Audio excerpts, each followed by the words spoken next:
یہ کہ میرے ساتھ اس وقت کوئی بندہ پانی ڈالنے کے لیے نہیں ہے، ٹونٹی بھی نہیں ہے، مجھے اکیلے کو وضو کرنا ہے، تو مجھے پانی لے لینا چاہیے اندر سے؟ نہیں، رسول صلی اللہ علیہ وسلم نے منع کیا ہے کہ آپ میں سے کوئی بندہ بھی پانی کے برتن میں ہاتھ نہ ڈالے۔ آپ نے پانی لیا، یہ پانی لیا، یہ اس سے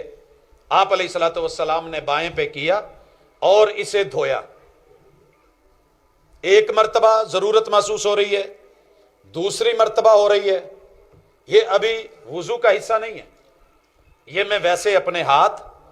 دھو رہا ہوں۔ ممکن ہے ایک بندہ استنجے سے، جیسا کہ ذکر کیا سیدنا مغیرہ ابن شعبہ رضی اللہ تعالیٰ عنہ نے، انہوں نے بیان کیا میں نے پانی ڈالا، آپ نے 3 مرتبہ، پھر آپ نے برتن رکھوا لیا، یہ ہو گیا۔ اب جب 3 مرتبہ دھل گیا ہے، تیسری مرتبہ بھی آپ دیکھ لیں، 1 مرتبہ 2 مرتبہ 3 مرتبہ جب ہاتھ اچھی طرح دھل گئے، اور غسل میں آپ نے دیکھا کہ آپ نے اپنے جسم کے اس حصے کو دھویا، دھونے کے بعد آپ نے پہلے زمین پہ مٹی پہ ہاتھ مارا، یہ صابن کی جگہ ہے، ہمارے آج کی جدید ترین جدتوں کی جگہ۔ مٹی کے اندر جو جراثیم ہے، کسی کتے کو اگر زبان شیشے پہ لگوا کے آپ اس کو دیکھیں میں قریب جا کے مائکروسکوپ میں، تو آپ کو نظر آئے گا۔ آپ نے دھلوا کے پھر اس کو یہ مٹی سے دھو کے پھر دھونے کا جو کہا ہے تو ہمارے سامنے ہے، وہ ہاتھ دھو لیے گئے۔ اب رسول صلی اللہ علیہ وسلم نے ہاتھ کو داخل کیا، پانی لیا، اس سے میرے محبوب نے بسم اللہ پڑھ کے یہ وضو شروع کیا۔ اس میں ملا بھی جائے گا، دلک ملنے کو کہتے ہیں، اور انگلیوں کا خلال بھی کہ درمیان میں سے کوئی جگہ خشک نہ رہے۔ سمجھ آ گئی؟ یہ ان حصوں تلک آپ علیہ الصلوۃ والسلام نے 1 مرتبہ فرض ہے قرآن مجید نے، جیسے 2 مرتبہ یہ مزید آپ کے لیے کافی ہے۔ اگر مزید سنت پہ عمل کرنا چاہتے ہیں، آپ تیسری مرتبہ بھی اسے دھو لیں گے، لیکن اس سے زیادہ نہیں۔ فمن زاد علی ھذا، اگر کوئی اس سے زیادہ کرے گا، فقد ظلم و تعدی و اساء، اس نے میری حدود اور میری سنت سے بڑھ کے کیا ہے، اس نے ظلم کیا ہے اور اس نے برا کیا ہے، اچھا نہیں کیا۔ جی یہ ہو گیا۔ اب محبوب علیہ الصلوۃ والسلام، پہلے حضرت عثمان والا وضو کا طریقہ ہم کریں گے کہ اس میں کلی بھی الگ ہے، اس میں ناک میں پانی چڑھانا اور جھاڑنا بھی الگ ہے۔ رسول اللہ صلی اللہ علیہ وسلم نے پانی لیا،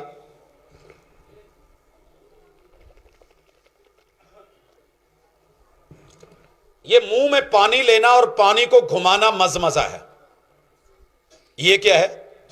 مزمزہ ہے۔ ہم جو انگلی مارتے ہیں اس کی ضرورت تو نہیں ہے، کیونکہ ہم نے اس سے پہلے مسواک عند کل وضو بہتر اور سنت اور مسنون اور افضل، آپ کہتے ہیں کہ اگر میں مشکل نہ سمجھتا تو میں اپنی امت کو ہر وضو سے پہلے مسواک کرنا ضروری قرار دے دیتا۔ اگر آپ ضرورت محسوس کرتے ہیں تو کہیں انگلی ٹھیک، وگرنہ مزمزہ، منہ میں پانی لینا، پورے منہ میں پانی گھمانا، 1 مرتبہ 2 مرتبہ 3 مرتبہ، یہ کلی الگ سے ہو گئی۔ اب ناک میں پانی لینا، اس میں ہمارے ہاں جو روٹین ہے وہ یہ ہے، یہ مناسب نہیں ہے۔ سنت کے مطابق کوشش کریں کہ اس پانی کو اوپر چڑھائیں۔ آپ محسوس کریں گے جیسے آپ نہر میں نہا رہے ہیں، ویسی کیفیت پانی، اور اس کے بعد باقاعدہ اس کو جھاڑنا۔ اگر آپ محسوس کر رہے ہیں کوئی مواد ہے اس کا نکالنا، کیونکہ رب کے حضور حاضر ہونا ہے، شرم نہیں، گھبراہٹ نہیں۔ تیسری مرتبہ پھر پانی، دوسری مرتبہ تیسری مرتبہ پورا پانی چڑھا کے پھر اس کو جھاڑنا۔ یہ چڑھانا استنشاق ہے اور جھاڑنا استنثار ہے، ان لفظوں کا پتہ ہونا چاہیے۔ اب یہ ہونے کے بعد اگلا مرحلہ ہے، چہرے کو 1 بار 2 بار یا 3 بار دھویا جائے گا۔ اب یہ ہم نے پانی لیا، اور یاد رکھیے منبت الشعر، جہاں سے یہ بال اگے ہیں،